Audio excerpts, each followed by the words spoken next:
Tim Snyder. I've owned Arabica since 2018. We it closed down for a couple months. Me and my wife bought it and decided to reopen it. I always had a dream of owning Arabica. I worked at Arabica when I was like 16 to 23.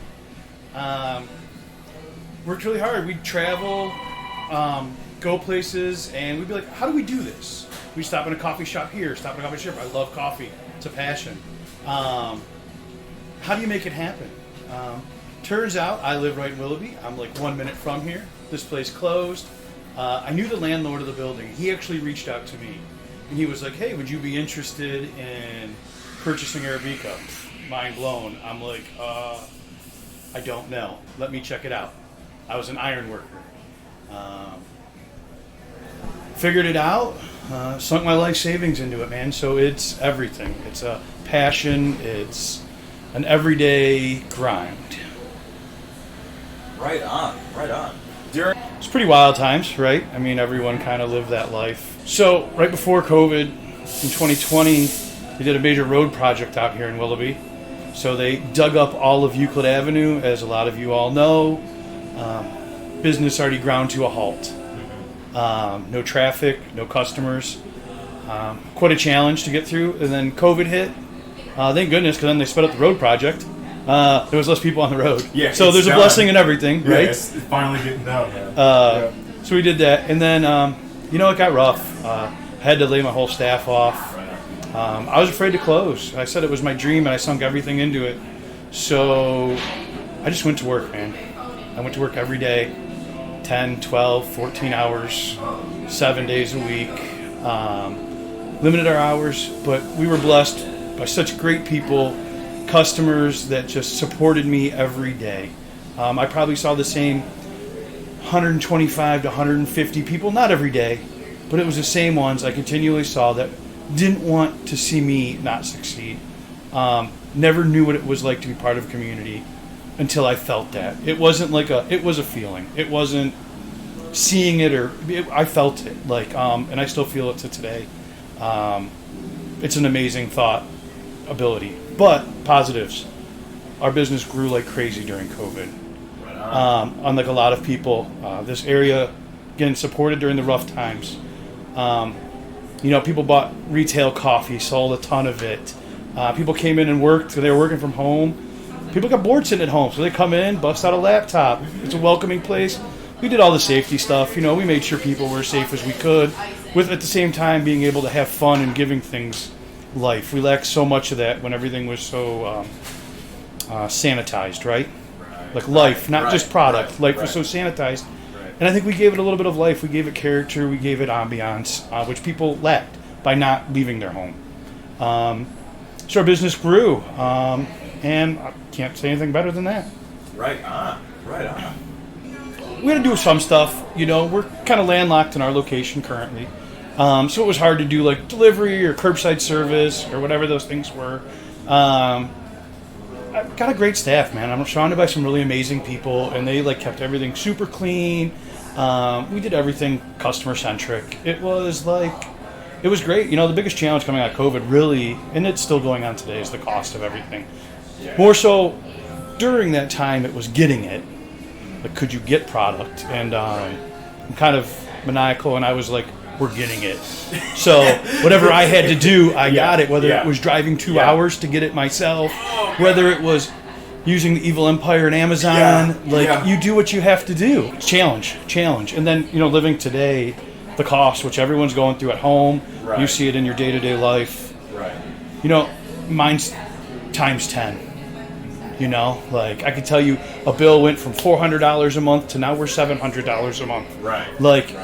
It is wild. Inflation, whatever it is. I mean, and everyone's living it. I went everywhere. Always have. Huge passion. I drink so much gas station coffee in my life. And it was just so hot, and you slammed it down, and it got the job done. On those days when you're 35 feet in the air and the wind's blowing, that hot coffee did something to you. It didn't matter. But I wouldn't say I'm a coffee snob, per se, like a lot of people in the coffee industry. There's a place and a thing for everybody. People want to come in and dog Starbucks. Look, I don't like their coffee. It's not for me. Right on. But they have a huge place in the world, right? They do. Like, They they're do. consistent, and they advertise the crap out of stuff, which does help me. You know, True. I always tell people about cold brew, right? So we've Yeah. been doing toddy since 1973 at Arabica, right? And that is traditional cold brew. Nobody knew what it was. We sell the crap out of it now because it's cold brew. And Starbucks promoted cold brew, so they really helped grow that, you know?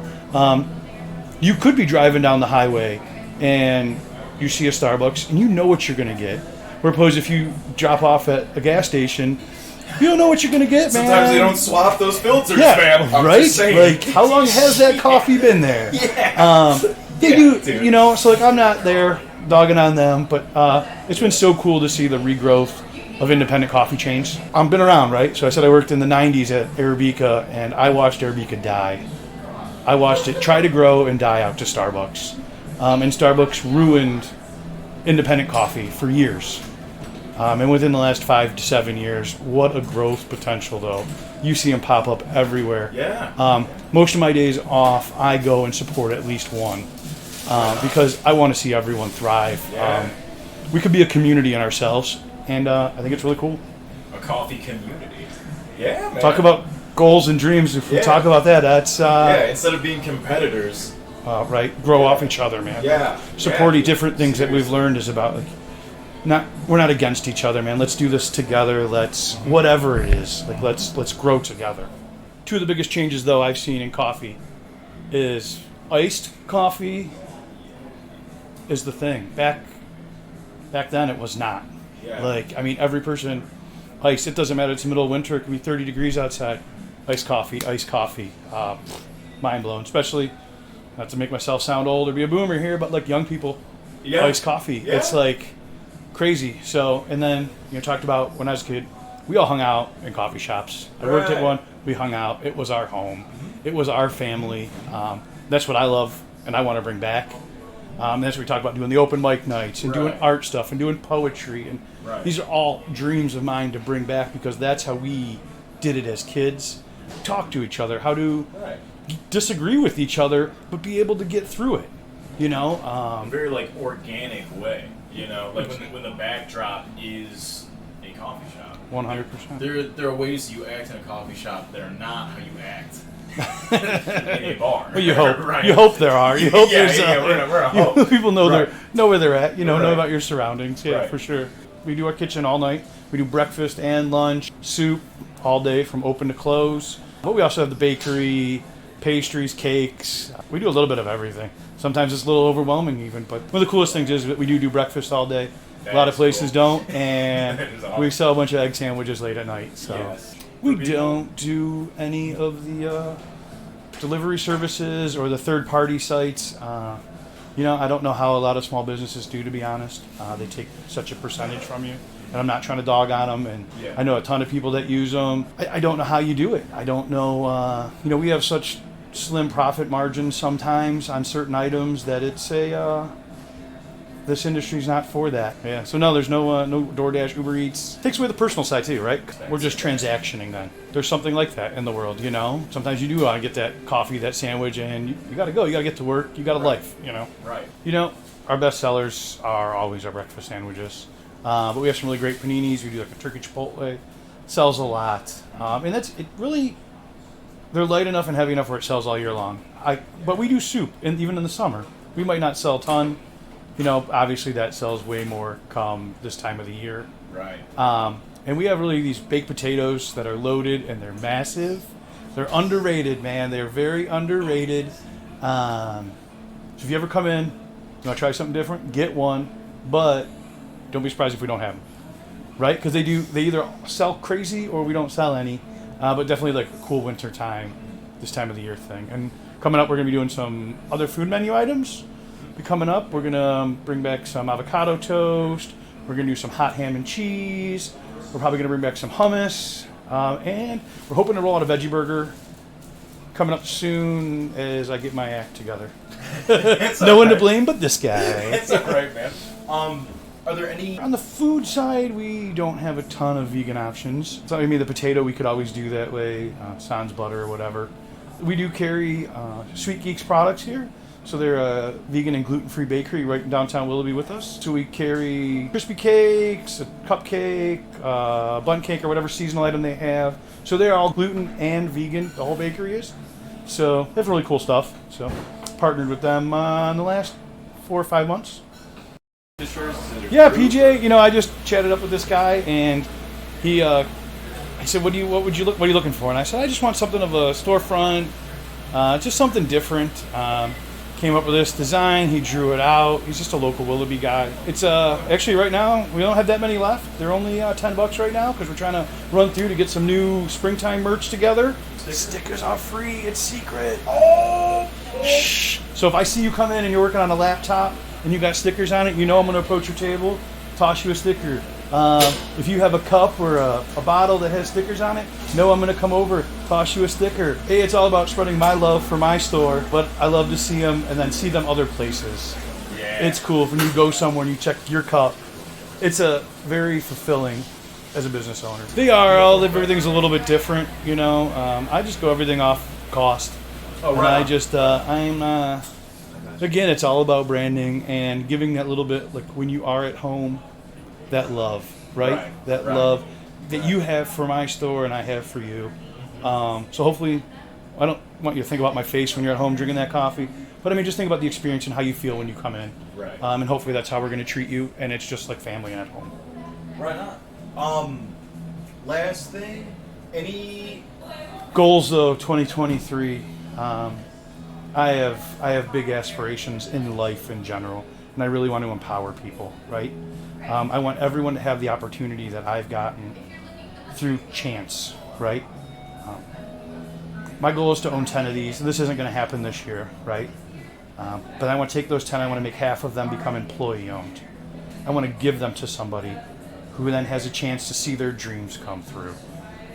It's very important to me. That's like big-time goal. Who knows if it'll ever happen, but if you don't set your sights high, you're never going to get there. A little shorter, hopefully in 2023, I find my next location. I want to open my second one within the next year. As long as all things work out and costs become controllable, I have these goals and hopefully they're attainable. Right on. Also, we talked earlier, we're chatting it up. My biggest goal personally is to spread positivity this year. Through kindness, through just a smile, through a laugh. So when I started in coffee, and I do this in every single interview I ever do with any person, my favorite moment is when someone walks in the door at 7:01 in the morning and I can change their day. Everyone's got stuff. Everyone's got something going on in their life, right? I could be your first interaction where you're like, okay. Right. Like it's not negative, it's not your life, it's your escape. You're getting your Joe, and it's a 5-minute relationship, and I call them 5-minute relationships. I build them 5 minutes at a time over 5, 10, 15, 20 years, hopefully. I have someone from when I was 16 years old that's still a regular customer of mine. We've become so close, it's like family. It's not like a customer relationship anymore. Yeah. The growth potential. Yeah. But it's all about that positivity, that whole, you can give that smile. It's so easy, and we miss these opportunities every day. You don't have to go out of your way. You don't have to be fake. But just, what's up, man? How's it going? Right. Let them know you care about them. Like, and it's very simple. Huge this year. That's 2023. I'm trying to get everyone on board with it. Because I said, we all got stuff. Exactly. We all got stuff. They want me to thank some people. I don't really know if I can, because there's a ton of them. Yeah, we don't have to go through all of them. But let's talk about it. Like we just talked about Sweet Geek. You know what I mean? Like, lady at Sweet Geek, we got a relationship this year. Her name's Jen, by the way. Amazing person. And it's Sweet Geek? Sweet Geek. Okay. Right down here on Euclid Avenue, right in downtown Willoughby. Okay. Awesome. She approached me with the idea, and I was unsure because I didn't want to hurt her business by selling her product here. Right. And she sells it feet away. Right. She saw the opportunity for both of us to grow with it. Cool. Let's take it. Let's go with it. So, great relationship we've made within the last year. Couple other people. Our reps, our food reps, amazing people. He's not my rep anymore, but Brian Lehner was with Cisco. He was great, helped me grow new products into my store. Awesome person, good to meet. Food rep from GFS. Chris, also a great guy, man. He's came so many ideas for me, and he doesn't even sell to me, but he wants me to succeed. Yeah. Awesome. I really got to thank my wife. She like does so much to help me mentally, emotionally, and physically. She runs a lot of the business side of the company, where I don't have time because I'm behind the counter 40 to 60 hours a week. Right, helping employees, customers, Right, I mean, there's shipments of stuff. can't say enough for the support though. Like, believe me, you work with people, you know the drain that being around people is all day. So when I go home to her and she'll let me stew on the couch, lose my mind in a TV show or video game. Right. It's super cool and super understanding, and it's been so great this last year. Last year was a struggle. Lost my dad last year. All good. So being around my family so much more, and real family and family that I've gotten, amazing. Like I said, too many people really to thank this year.